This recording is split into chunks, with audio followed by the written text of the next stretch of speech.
Hello! In this video, we will be looking at the creation of curriculum webs.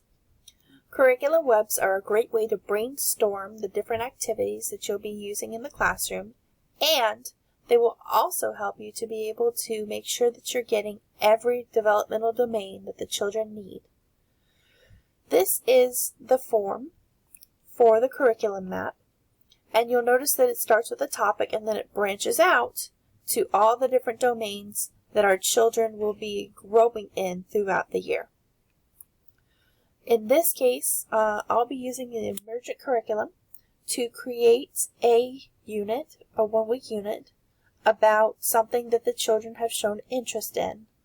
And I'll be writing about infants in this class's curriculum map.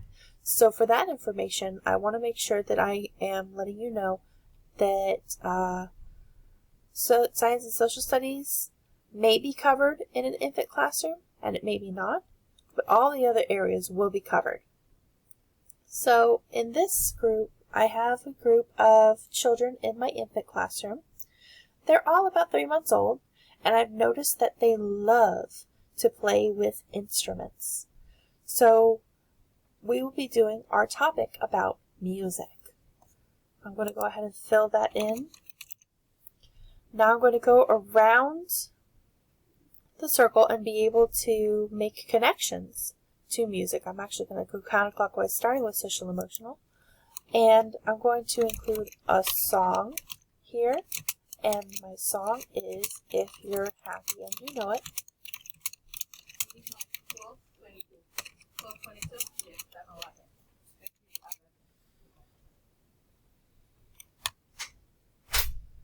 Alright, If You're Happy and You Know It is now written in. And I will be also, for social emotional, with this song, you can adapt it to talk about different emotions. So if you're happy and you know it, clap your hands. If you're sad and you know it, cry a tear. If you're angry and you know it, stomp your feet, etc. So this song really gets to expose the children to the concept of emotions. We'll also be cuddling to classical music.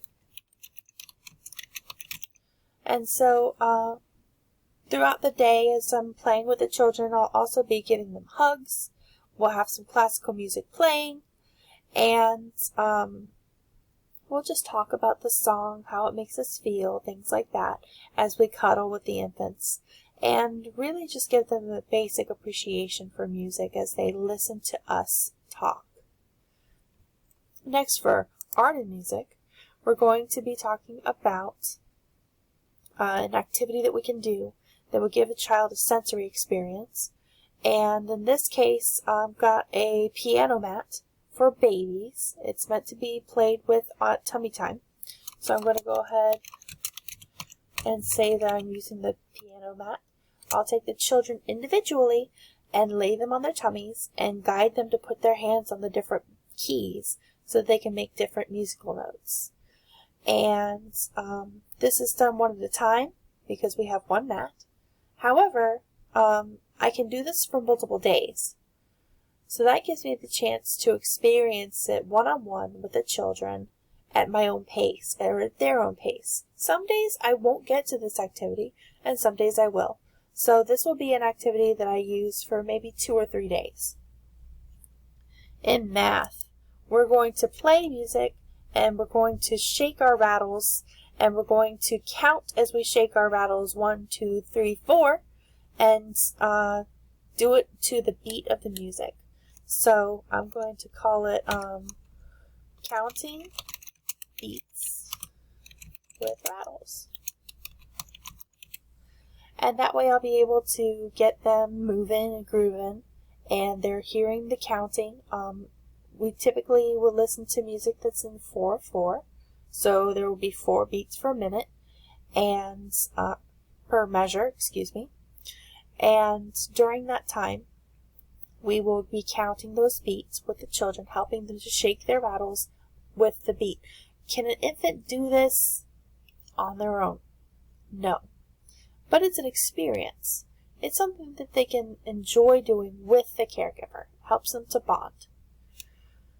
For health and nutrition, we will be talking about milk and how important it is. This does not fit with the topic of music, and that's okay. It doesn't always have to fit with the topic. But here we're going to be talking about yummy milk.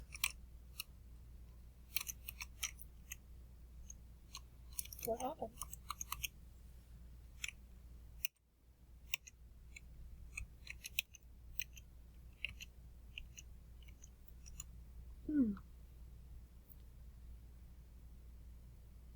I'll be right back.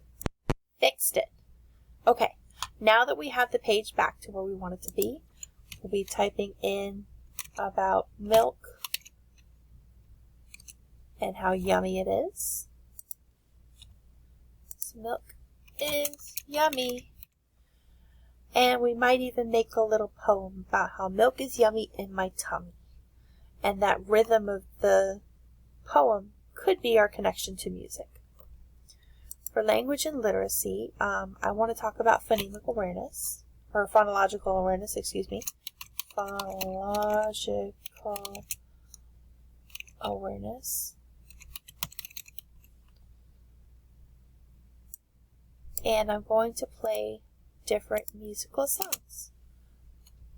So I'm going to play musical instrument sounds.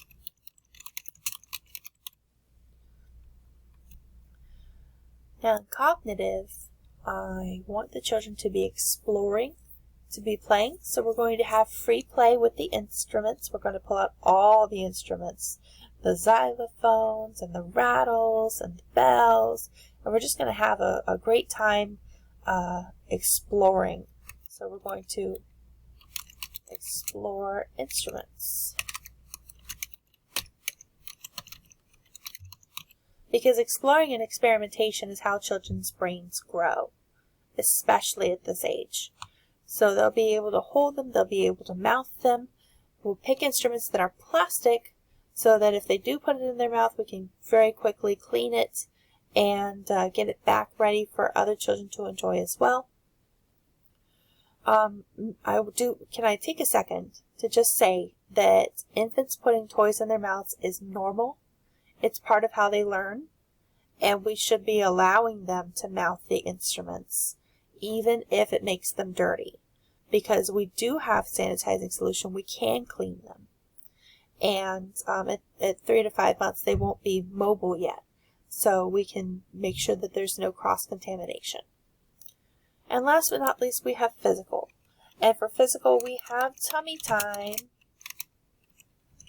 and during tummy time we will be singing songs. So we can sing the Itsy Bitsy Spider, we can sing Twinkle Twinkle Little Star, all of our favorite songs, and we'll be singing them during tummy time so that the children will be getting that exercise for their core muscles, and they'll have something to help engage them so they're not just thinking about the work that they're doing, because you know, we have children who we lay them on their tummy and then they immediately begin to cry. So we want to make sure that we have those soothing songs to help them to be able to persevere and strengthen those muscles. Okay, I do want to point out that there is a back side to this sheet, and on the back side it has interest areas.